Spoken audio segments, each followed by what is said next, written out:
Something hurt you, and instead of saying it, you went quiet, you smiled, you said, I'm fine, you pulled inward and locked the door. And the person who hurt you, they think you just do not care. But the truth is the exact opposite. You did not go quiet because you feel too little. You went quiet because you feel too much. If this is you, you need to hear something. Going quiet when you are hurt is not coldness. It is not weakness. It is the oldest survival move your nervous system has. A neuroscientist named Stephen Porges spent his career mapping how the body reacts to threat, and he found that we do not just have fight or flight, we have a third setting, freeze.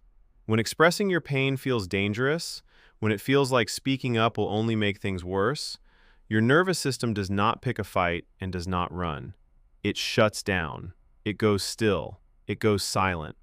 That is not a decision you make. It is a reflex older than language itself. But here's where it gets misunderstood. A psychologist named John Gottman studied thousands of couples, and he watched what happens when one person goes silent in a fight. From the outside, they look calm, checked out, like they stopped caring. So Gottman measured their bodies, and their hearts were pounding, racing past 100 beats a minute. He called it flooding. The silent one is not feeling nothing. They are feeling so much that their entire system is overwhelmed.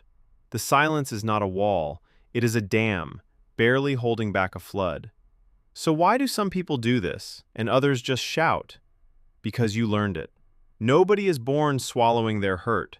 Somewhere, when you were young, you discovered that showing pain made it worse. Maybe it got ignored. Maybe it got punished. Maybe it started a fight you were too small to win. So a smart little version of you made a quiet rule. Silence is safer than saying it. And you have been running that rule ever since, long after the room that taught it to you disappeared. Now here's the cruel part. Going quiet does not actually make the hurt go away. A researcher named James Gross found that hiding an emotion does not shrink it. It just drives it underground, where it keeps running and quietly wears you down. And the person who hurt you cannot read a silence. They do not see the flood. They see calm or coldness or, I guess they are over it. And slowly, they drift. The silence you use to protect the connection becomes the very thing that erodes it. So the person who looks like they feel the least is almost always the one who feels the most.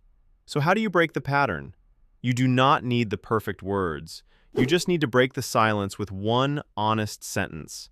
That hurt me, and I need a minute. That tiny sentence does two things at once. It tells the truth, and it buys your flooded body the time it needs to come back online.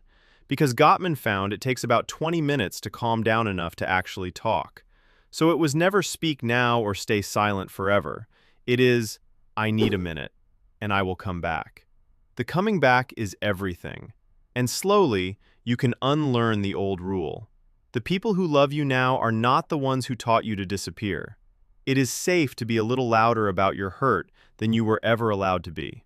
Something hurt you, and you went quiet. But now you know what that silence really is. Not the absence of feeling, but a flood of it, with nowhere to go. So next time, do not vanish. Say the one sentence.